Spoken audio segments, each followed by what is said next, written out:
The lights in the auditorium made everything too bright. I could see the livestream numbers climbing. Lucien Marlowe looked calm behind the podium. He pointed to me like he had a target. "Ivy Calder," he said, smiling like a man who enjoyed hunting. "You've been a liability. You're not worth what you think." The room felt cold. My throat closed. He did not stop. He clicked his remote and a slide appeared. It showed an amended equity plan. My long-standing stock grant was gone. Any mention of a dependent provision disappeared. Lucien called it for the company's stability. He asked me to step down in front of everyone. My face burned. My team looked at me with pleading eyes. The applause that followed felt like knives. My phone began to buzz with messages. Some were kind, some full of doubt. I left the stage and went to my desk, shaking. The office hum seemed distant. I tried to gather my papers and steady my hands. I imagined how this would look to the press. I would be a headline, a cautionary note. As I walked out, I found a sealed envelope on my desk. Inside, a press release announcing my demotion and, folded within it, a branded memo naming a new successor, who had never reported to me. Rain hit the windshield like hurried fingers as I drove home. The demotion memo felt like a stone in my bag. At home, the house was noisy in the small ways I loved. Zara was feverish and crawling into blankets. Oren had drawn all over his homework with marker and blamed his crayon for being bored. The normal things suddenly felt like fragile things I had to protect. I set the press release on the kitchen counter. It made our life look like a line item. The page showed tuition schedules, emergency contact forms, and then my 401k beneficiary page blanked out. Bastien looked at the papers with his jaw tight. He whispered, "Why would he?" The question hung in the air. The house phone buzzed with a number I did not recognize. I felt a cold knot in my stomach. I tried to tuck the forms away to hide them beneath the grocery lists and school notes. Bastien packed cups of tea like a small ceremony to hold us together. I sat at the table and watched the rain on the glass. My mind went back to the auditorium, to Lucien's smile. My phone lit up with a new text. A photo arrived from an unknown sender. It showed Zara and Oren at the company picnic, smiling under a banner that read "Future Marlowe's," and a one-line message: "If you back down, we'll tidy this up." I drove to Crescent Way because power hides behind clean doors and I needed names. Lucien opened with a perfumed wave. He stood in a dark suit and a smile that did not reach his eyes. He introduced a man I had never met as his chief counsel. The man's smile felt like a clenched fist. I pushed the demotion memo across their marble table. Lucien's calm face tightened. He said, "We did what was necessary." He claimed I had been on too many emotional flights. I said, "You erased my stake, and you attacked my children." Their faces did not shift much. Lucien's partner slid a compact folder across the marble. He said it almost tenderly. "There's a corporate amendment, dated yesterday, signed by the board secretary," he said. My breath caught. I wanted to ask how a board could sign in one day, how a secretary could sign for people who were not in a room. I wanted to shout. Instead, I looked at the folder and found documents that smelled like oil and scent. The folder's corner had a stamp. The stamp looked ordinary. The real mark was the calm in their eyes, the way they treated me like a puzzle already solved. Maren Holt's office was cool and exact. Timelines lay across the conference table like a map of a plan. She moved through papers with hands that did not tremble. The company bylaws were there, the minutes of board meetings, and a typed amendment that cut my benefits. Signatures did not match. A board quorum had not met. The corporate secretary who had signed vanished from email. Maren's calm made the cold facts feel sharp. "We can challenge this," she said in a voice that was a flat blade. "But coercion at the executive level is surgical. We need proof." I felt hollow. The lawyer slid in a bank ledger printout. A wire left Marlowe Holdings the night the amendment was filed. The payment went to a shell labeled Riverlane Consultants. The amount was unusually large. I could not tell if my breath was faster or the paper smelled worse. Maren tapped the printout. "Money leaves footprints," she said. The word footprints felt like a promise. I wanted to find who followed them. I wanted to know who was cleaning my name off the books. Maren looked at me. "We start there," she said. I wanted to say thank you, but all I managed was a small nod. I went to headquarters to find refuge in H. Eloise Kane greeted me with a smile that did not reach her eyes. She said, Personnel files are private, like she read a script. I wandered the corridors where people pretended their work and their lives did not mix. Anika Rhodes, an executive assistant, slipped me a post-it in the break corridor. Her hands were small and trembling. The note read, "They moved things." He pressed a photocopy into my palm. It was a day sheet that showed my key approvals reassigned to Lucien's protégé at odd hours. The times did not line up with any formal meeting. I examined the ledger stub tucked behind the sheet. Lucien's printed name was on it. An amount was listed, $12,000, marked consult fee. My mouth went dry. I asked Anika how she got it. She looked down. "I took it from the printer," she whispered. "I'm tired of seeing what they do when they think no one looks." Her voice was small in the bright hall. The world around us kept moving as if nothing had happened. I kept the photocopy folded and pressed it into my pocket. I wanted to shout. Instead I stepped outside and the cold air felt like a promise of action. Anika handed me a hidden audio file recorded from the stairwell. Her hands shook as she slid the drive across the table. The recording caught Lucien whispering near midnight. He said, "If she resists, we reassign her and claim restructure." A second voice answered, firm and resigned, "Consider it done." The voices were human and ugly. I felt the words in my chest like a cold stone. Anika never wanted a public blow-up, she said. She only wanted the truth preserved. We listened to the file over and over. The stairwell's echo made the whisper sound like someone drawing out a noose. The recording's metadata showed it had been duplicated to an unfamiliar cloud account 3 days after the recording. The copy's IP trace tied to a PR vendor. I felt a new kind of cold then. The schemes had steps and the steps left marks. I thought about my kids and the picnic photo that said, "Future Marlows." I thought about the memo that had put my benefits in a shredder. This was not just office politics. This was a plan. Anika's eyes filled when I asked her why she risked it. "Because someone has to remember," she said. A padded envelope arrived at my house with one glossy photograph. I sat at the kitchen table and unfolded the image. Zara and Oren were smiling at a charity event. They looked like any child in a picture, innocent and bright. Beneath it was a typed document. It was a fake resignation letter in my name. The letter said I resigned all claims to compensation and released parental benefits. My name looked wrong on the page. A post-it scrawled in old looping handwriting I recognized from Bastien's estranged aunt lay on top. The initials signed the note. I felt bile rise. Under the fake resignation was a notarized-looking waiver assigning guardianship of dependent benefits to a trust run by Marlowe Holdings. I could not tell if the notarization was real. My hands found the phone and I wanted to call Marin to show her the paper to make it burn. I did not. I sat very still and let the afternoon sun shrink. Bastien came in and saw the papers. He wanted to punch someone. I held him down with my eyes.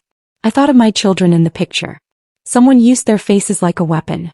I folded the photo and the papers and put them in a drawer. I would not let them smooth over our names. I went to the public library to dig through the company's old archives. Dust lay on the boxes like a thin coat. I found internal memos and hand-scrawled notes from the company founder. A younger Lucien had boasted about tightening the circle. The founder's letters were human and small. One was a warning to future stewards: do not let profit cover cruelty. I felt a strange kinship reading a man who once cared about people. Buried in those files was a folder with a torn flap and a label that read, "For Ivy, if things get ugly." My name on the folder felt like a hand reaching out. Inside was a laminated index card. The founder had written one line: "If they take you, call Seraphine." The name was sharp and odd like a lighthouse. I did not know Seraphine. I slid the card into my pocket. The founder's handwriting trembled on the edge of the card like someone who had loved a small thing.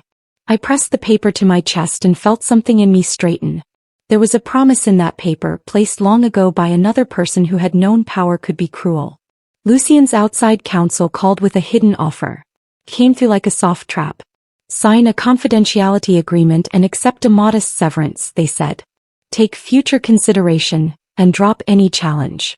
The numbers were set to look generous. Bastien wavered when I showed him. The money could bring relief and fix things for the kids. It would stitch up the tear quickly. I pictured Zara's crooked crayon houses and the quiet of their breath at night. I thought about being free of the drag of my name on the company page. I thought of the photo with the future Marlowe's banner. My face felt tired. I wanted to take the money for them and disappear into quiet. Then I imagined Lucien smiling and knowing he had bought my silence. A small voice inside me said no. I turned on my phone. An incoming caller was labeled only, evidence. The label felt like a dare. I pressed accept and Marin's calm voice filled the car. We have a lead, she said. Hold tight. I shut off the engine and felt the rain on the windshield like a countdown. Marin subpoenaed the corporate secretary named on the amendment, Wesley Grange. The address led to an empty mailbox and a puzzled neighbor. Dimitri Sosa, Marin's investigator, dug deeper. Wesley had been a temp hired the week before the amendment and then quietly vanished. The trail felt like steps in wet cement. Dimitri also found the witness name on the amendment. H. Carlyle. I realized it was Hugh Carlyle, the longtime in-house accountant who kept the books. I remembered his quiet face and the way he would adjust his glasses before speaking. Dimitri sent a picture from inside Carlyle's locked cabinet. There it was, a file stamped alternate amendments, sealed. A sticky note read, open only if Ivy fights. My hands went cold again. A file that had my name on it like a lifeline sat behind locked doors. I had thought this company would have no heart left. The sticky note felt like a door left ajar. I told Marin I wanted to meet Hugh.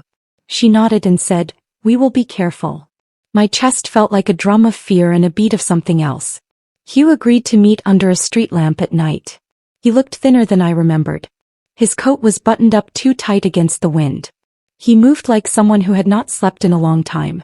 They said it would keep things calm, he whispered as he handed me a withdrawal slip dated the day of the amendment. The paper showed money leaving the company. Hugh then produced a battered envelope the company founder had once given him. It was marked, for Ivy if they try to take you. My fingers trembled as he opened it. Inside was a photograph of Lucien and Hugh arguing in a parking garage. Hugh had written on the back, he keeps changing the story. I felt a strange pity for the man I had met for audits and coffee. He reached for the envelope and a paper slid out. It was a receipt from Riverlane Consultants. The remit line showed payment to a private clinic. Hugh's voice broke as he explained he had seen things and tried to speak before. He said he feared for his safety. I took the papers and felt their weight like bricks. Hugh touched my hand and said, do not let them clean you. Lena Quill from the Metro Ledger agreed to meet if we shared the recording and the founder's files. We met at a diner with sticky booths and bright lights. Lena listened like someone measuring the air for a storm. We can bring public pressure, she said. I hesitated. Exposing Lucien would drag my family into headlines. Would the kids see our private life turned into newsprint? Lena understood and promised discretion. She said the Ledger could run a careful piece that would force the company to answer. We left with a plan to give her the files in a week.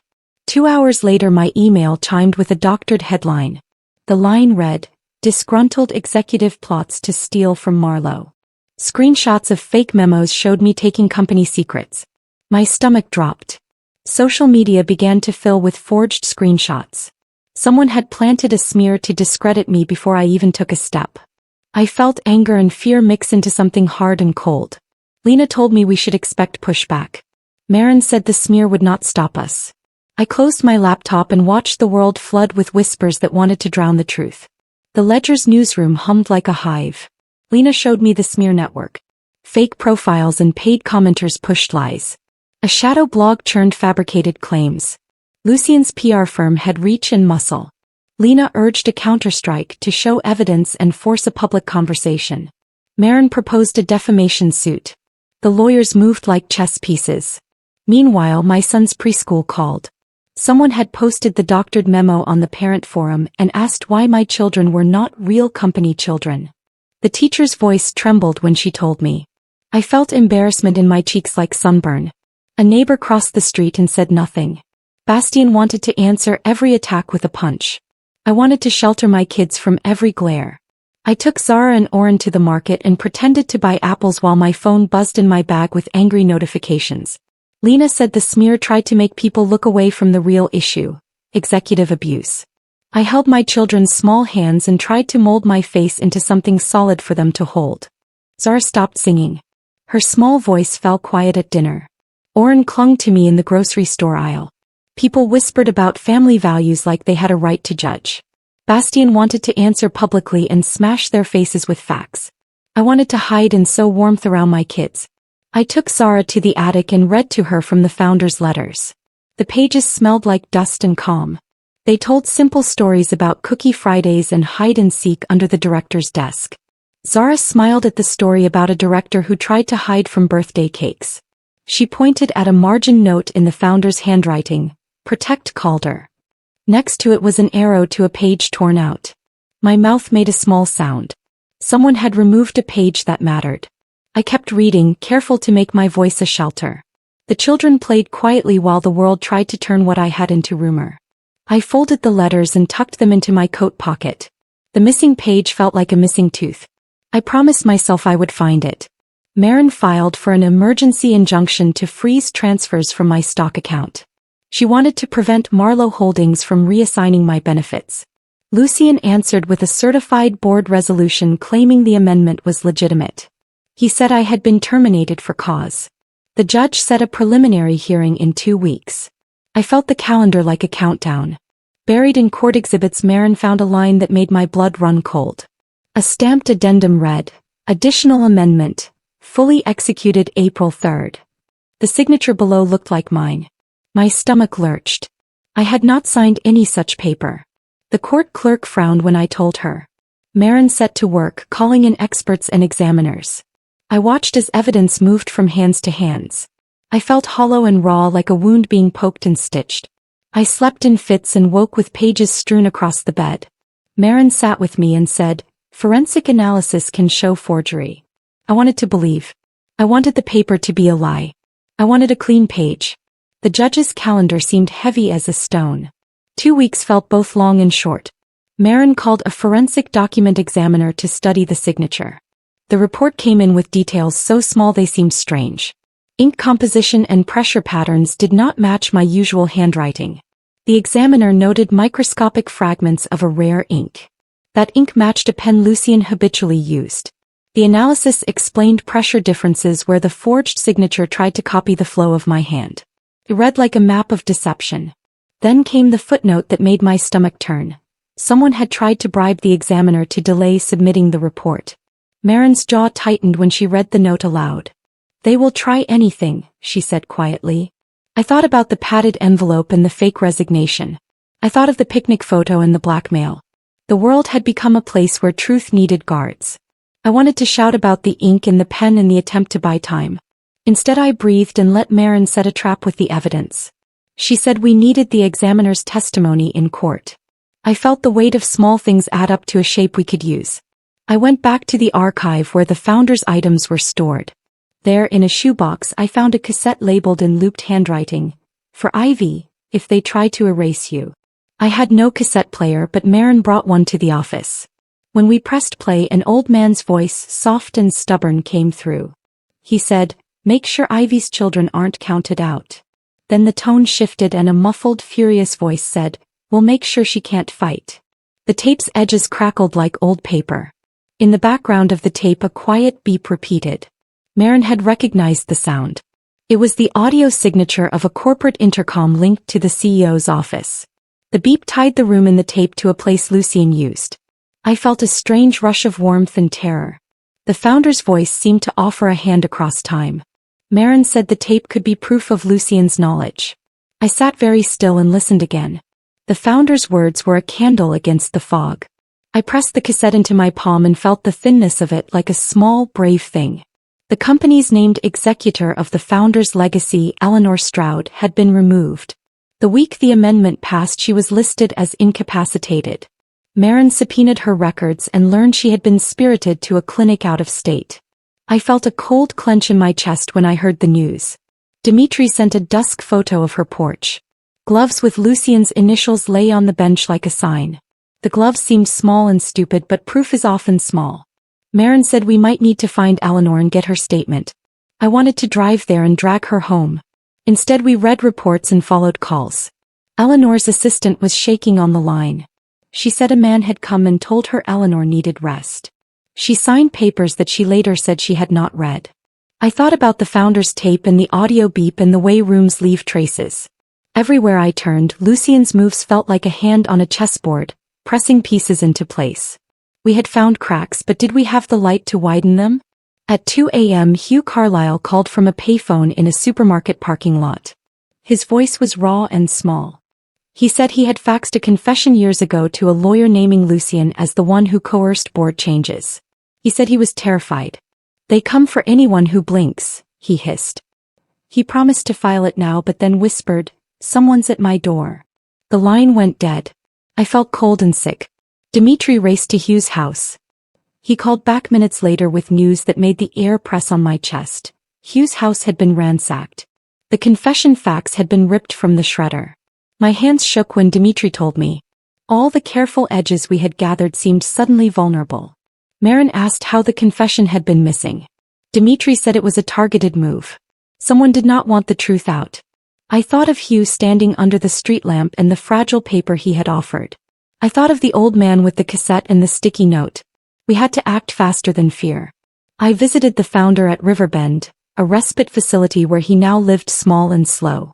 He was quieter than I had expected. His hands were thin and his eyes riffling with memory. I took his hand and said my name. For a brief instant his face brightened as if a light had found him. Marta, his longtime aide, slipped me a photocopy of the founder's appointment book. Scrawled across a page was the word, Ivy, trust. Across another page a note read, "Don't sign under pressure." The founder's frail voice threaded in between sun and shadow as he told a small memory about hiding a key in the garden for someone he trusted. I felt the oddness of being named in the founder's small, private notes. I left the room and called Marin. She told me Eleanor Stroud had been found at a motel with a cigarette and a note.